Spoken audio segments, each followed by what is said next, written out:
എല്ലാവർക്കും നമസ്കാരം. ഞാൻ നിങ്ങളിലേക്ക് ഇന്ന് സത്യത്തിലെ ഒരു ചെറിയൊരു കഥ എന്ന് പറഞ്ഞു കഴിഞ്ഞാൽ ഞാൻ ആലോചിച്ചപ്പോൾ എനിക്ക് നല്ല ചിരി വന്നപ്പോൾ ഈ നല്ല ചിരി വന്നതുകൊണ്ട് ഞാൻ നിങ്ങളിലേക്ക് കൂടി ആ കഥ ഒന്ന് പറഞ്ഞു തരാൻ ആഗ്രഹിക്കുകയാണ്. അറിയാം, നിങ്ങൾക്ക് എല്ലാവർക്കും അറിയാം, എനിക്ക് കോവിഡ് വന്നിരുന്നു. ന്യൂമോണിയൊക്കെ വന്ന് കുറച്ച് സീരിയസ് ആയിരുന്നു. അപ്പോൾ കുറേ ഹാർഡായിട്ടുള്ള വർക്കുകൾ കുറേയൊക്കെ ബുദ്ധിമുട്ടുകളുണ്ട്. അതേമാതിരി കുറച്ചേറെ മെമ്മറി ലോസ് പോലെയുള്ള അങ്ങനെ കുറച്ച് കാര്യങ്ങളൊക്കെ എനിക്ക് ബുദ്ധിമുട്ടുകളുണ്ട്. അതേമാതിരി തന്നെ വൈഫിനും അതേമാതിരി കോവിഡ് ആ സമയത്ത് ഞങ്ങൾക്ക് വേണ്ടി ഒരുമിച്ച് വന്നത്. അവൾക്കും ഈ പറഞ്ഞ പോലെ ഹെവി ആയിട്ടുള്ള കുറേ കാര്യങ്ങൾ ചെയ്യാനുള്ള ബുദ്ധിമുട്ടുകളുണ്ട്. മാത്രമല്ല മക്കൾ ഉണ്ട്.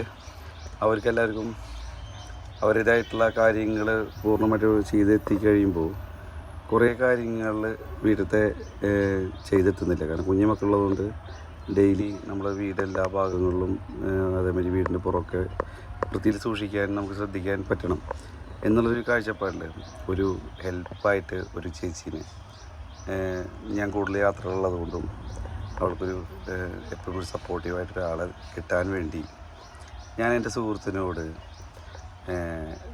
വീട്ടുപണിക്ക് ആരെങ്കിലും ഉണ്ടെങ്കിൽ ഒന്ന് പറയാൻ പറഞ്ഞു.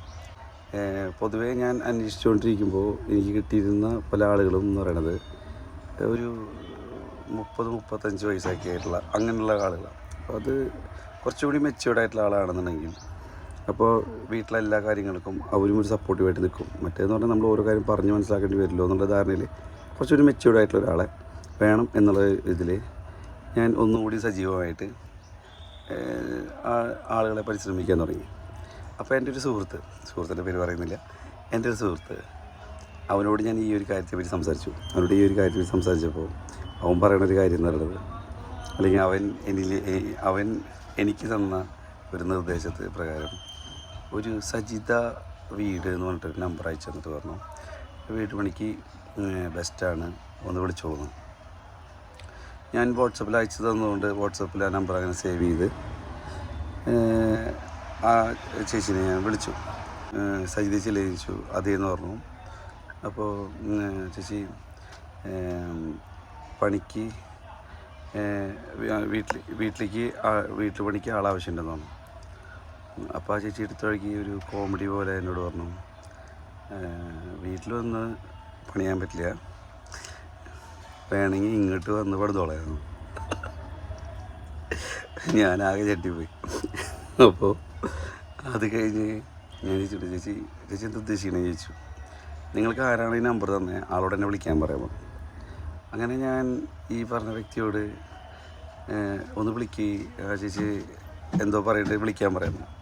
അങ്ങനെ ആളെ വിളിച്ചു കഴിഞ്ഞപ്പോൾ അത് കഴിഞ്ഞിട്ട് എന്നെ തിരിച്ചാൾ വീണ്ടും വിളിച്ചു പറഞ്ഞു, ആ നമ്പർ ഇനി വിളിക്കേണ്ട, ആ നമ്പർ എനിക്ക് സ്പെല്ലിങ് മിസ്റ്റേക്ക് പറ്റിയതാണ്, സജിത വീടല്ല സജിത വെടിയെന്നാണ് ഞാൻ സേവ് ചെയ്തേക്കുന്നത്. അതിന് ശേഷമുള്ള ആ നമ്പർ പക്ഷേ സേവ് ചെയ്തുകൊണ്ട് ആ ചേച്ചി സേവ് ചെയ്തിരിക്കും തീർച്ചയായിട്ടും എൻ്റെയും. അതുകൊണ്ടായിരിക്കാം എനിക്ക് ഇങ്ങനെ മെസ്സേജസ് വന്നുകൊണ്ടിരിക്കുന്നത്. ഓരോ ദിവസവും എൻ്റെ ശകുനം പിഴകളെല്ലാം മാറ്റാൻ വേണ്ടിയിട്ട് ഓരോ ദിവസം ഓരോ ഫോട്ടോസ് അയച്ചു തരുന്നുണ്ട്. ഞാൻ അതിൽ എൻജോയ് ചെയ്തിട്ട് ഫോട്ടോസ് കണ്ടിട്ട് തെറ്റിദ്ധരിക്കരുത്. അപ്പോൾ എനിവേ ഈ ഒരു കാര്യം മനസ്സിങ്ങനെ വന്നപ്പോൾ നിങ്ങളോടും ഷെയർ ചെയ്യണമെങ്കിൽ അതൊരു പറഞ്ഞു. Thank you so much.